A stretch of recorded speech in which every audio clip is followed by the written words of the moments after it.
Hello everyone, lecture number 12 in a series of lectures entitled Thought as Word Dynamics. A brief recap of what's been said before. There is a network in our brain, which is the biological, made out of neurons network, and I've assumed, and I gave some evidence to support the idea that in that network is stored our memory. So far, this is quite an admitted principle. What is more controversial is the way in which people imagine that knowledge, that which is in our brain, is actually being stored. Working from deduction to deduction, assume that network, that memory network, has got a particular structure. And in the prior lectures, I suggested and gave some evidence to support it that there is a double way of organizing the information within that network. One which I called hereditary, and I've devoted the previous lectures to describe what I mean. What I mean is essentially that a human being is a mammal is a vertebrate is an animal is possibly called a creature, and so on. This is one way of organizing the words which are being connected within the network, or more precisely, as I explained why it would be so, the word pairs under which memory is organized. Why word pairs instead of words, individual words? I relied essentially on the very compelling views of Aristotle, that an individual word has no meaning whatever. Saying man doesn't mean anything, but saying this man is Socrates, that means something in particular. And as Aristotle underlined, a word pair can be assigned a truth value. It can be, when I say Socrates is a man, it's either true or false. In this instance, it is true. But I added, in the tradition of Sigmund Freud, which came 24 centuries later than Aristotle, that to these word pairs it is plausible, and not only plausible, but most probable that emotional values are attached. And in the early work of Carl Jung, who turned out to become a psychoanalyst later on, but who was a experimental psychologist in these early days, he was very much a pioneer in this idea of associating ideas in the form of a word triggering another word. For instance, when he gives example like a father, drunk, piano, horrible, these are instances of what he got from these experiments of thought association, of triggering a response by saying one word and expecting from the subject that another word will be associated. When I say piano music, that comes as a kind of cultural inscribed association. When somebody says piano horrible, that's a particular experience. When I say father and I respond mother, this is a cultural association based on biology, of course. But when somebody said responds to father as being drunk, that is a manifestly obviously a personal experience. I explained in some prior lectures how this inheritance principle between word pairs operates, and now I'm talking about what I'm calling an endogenous principle, which is proper to a particular history of a particular person, like the father drunk connection. That's specific to a particular history, but it is nonetheless embedded, written inscribed within the brain of the person who would say so. The reason for why saying piano horrible or father drunk is because the association has been established within the brain. The inheritance principle gives to the memory network a particular shape. The endogenous principle gives it another type of shape. These must be consistent. It needs to be possible for the memory network to be organized according to these two principles, and that therefore it is a particular reading of the network that allows it to be in one way linked by hereditary principles, and in other way as being possibly associated according to views which are very specific to particular people. When talking about these issues in these lectures, I will not become too specific because I would have to show pictures, I would have to show how graphs are being generated, I would have to show you some adjacency matrices for graphs, and this is way beyond to what I'm prepared to do here. The person who asked me to prepare these lectures will tell more when in particular lectures or videos he will be showing how this specifically works. So I'm saying the least I can say to make it understandable about these different things. My chapter 10 is called The Endogenous Principle is Isomorphic to the Mathematical Object called a p-graph. Isomorphic means simply that it has the same shape. I hold that the endogenous principle can be represented in a network, which is a model of the way that our memory is organized, the substrate being a natural neuron-based network in our mind. I hold that particular organization of the network is structured as a p-graph, and a p-graph, p-graph, is an algebraic structure being a particular type of a dual of a graph, which was first described in a paper in 1984, a paper I wrote with Elaine Lally. We got a Nuffield grant in order to develop that, and it was realized in the process of producing a plausible representation of the way that memory is coded within a natural neuron network, that it has a particular structure which is can be defined as the dual of a more straightforward graph. What appeared at that time is that that particular type of dual of a graph had not been described as a mathematical object, and so it was an innovation. It was a novelty to introduce as p-graph, and as I said, I won't go into the details of that. That has been described elsewhere and is not fit to be part of these particular lectures. I will say what I need to say about it, but not more than that. The p-graph was described later on in a paper I wrote in 1990, and later on in two papers written by Douglas White and myself in 1992 and 1996. We went into more details of that. Douglas White, professor of UCI, University of California, Irvine, who quite sadly departed last year. The p-graph is a particular type of a dual of a graph.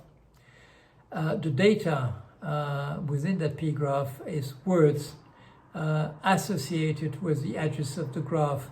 The relationship between the data with the nodes. Nodes typically stand for word pairs.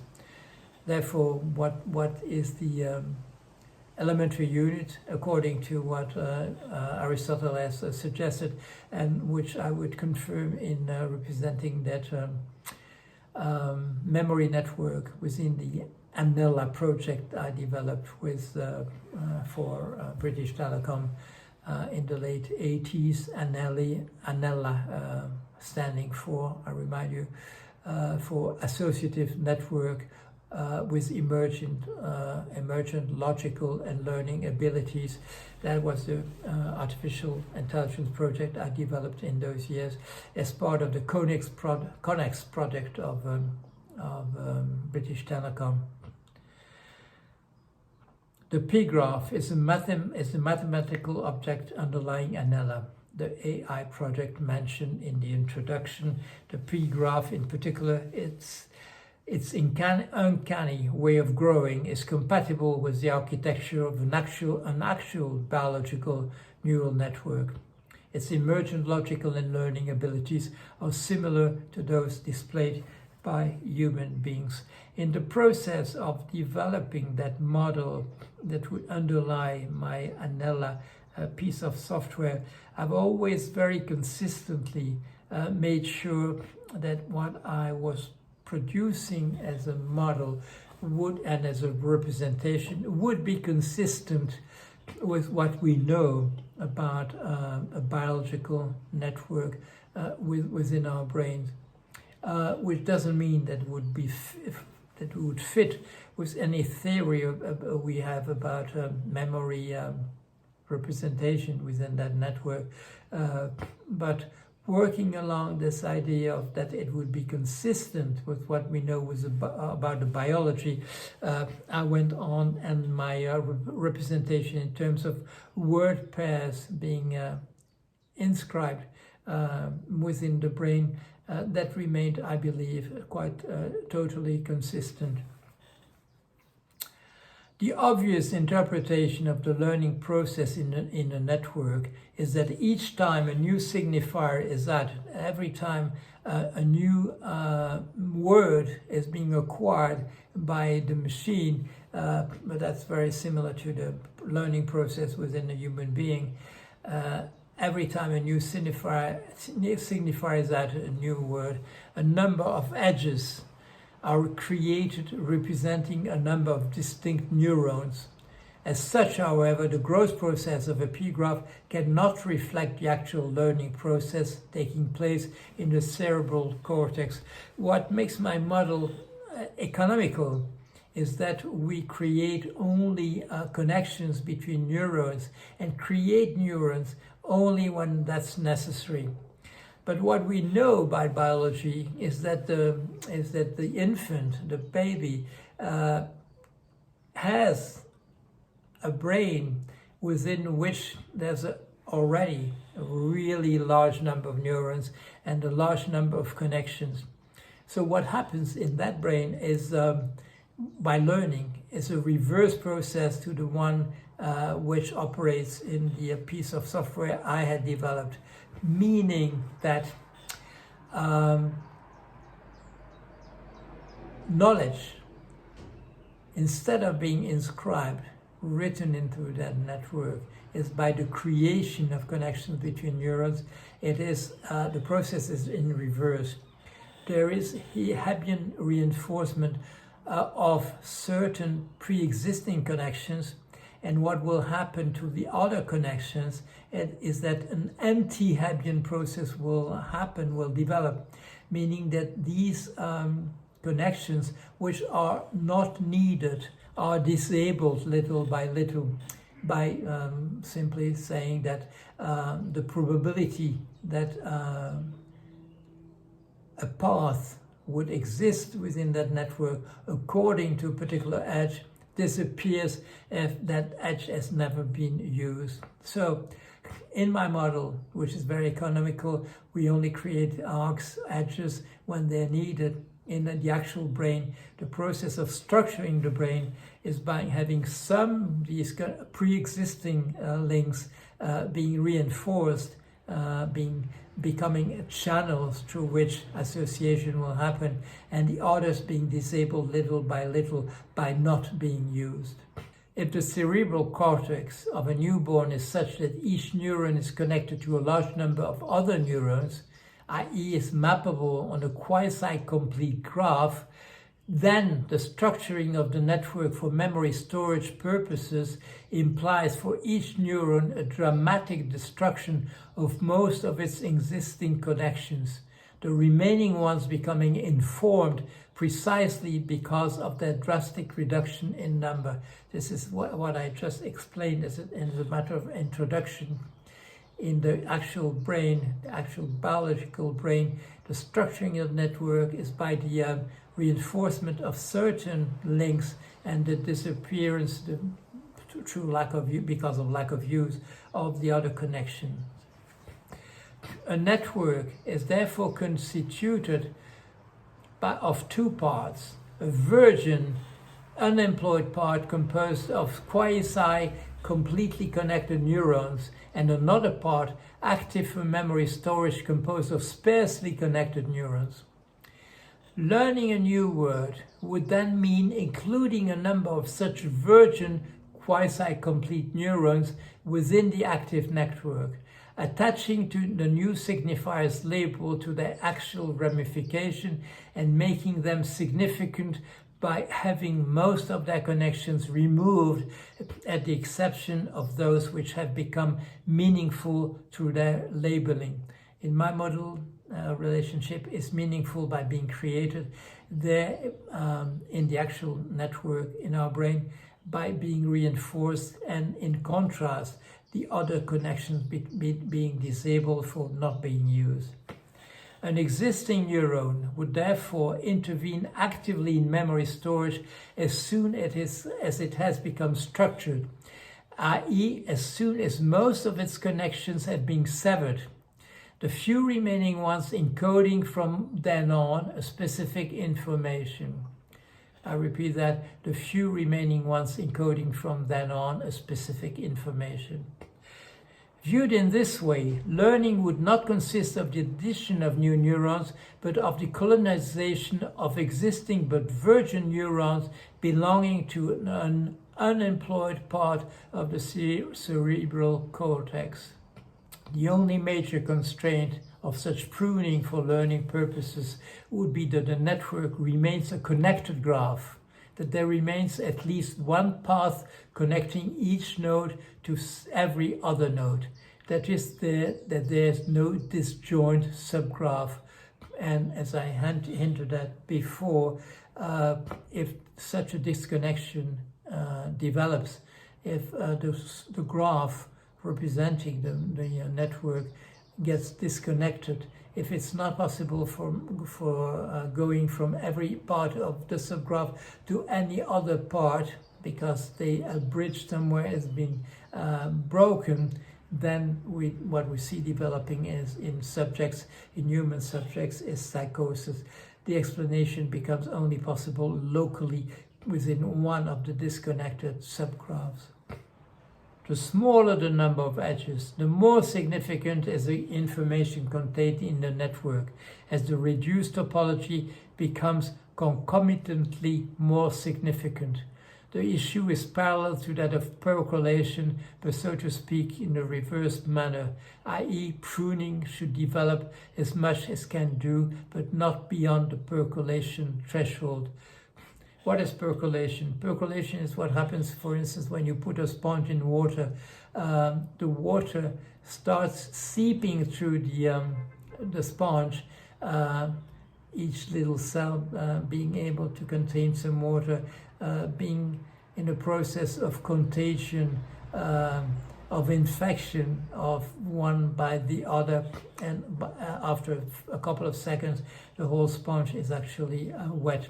But there's a process going on. And if you imagine a network, you can imagine very much at any time, if you wish, a process of percolation, something that starts somewhere and then going along all the active edges between the different nodes in the graph, the process going through and invading the whole structure as it is, like a sponge, if you want to use as image for percolation. All right, this is a lecture as such. It has to do essentially with dealing with the plausibility of the model I've been developing with the actual structure of the natural neural network we have in our mind, and probably in case within the brain. The whole process happens within our brain, where all these elements are connected together. And what I've tried to do today is to show the plausibility of the mechanisms which are there, because it is my aim when I develop my model that it looks like it's plausible, that it's actually in that particular way that it happens within our brains. Okay, I'll see you next time for lecture number 13. See you soon.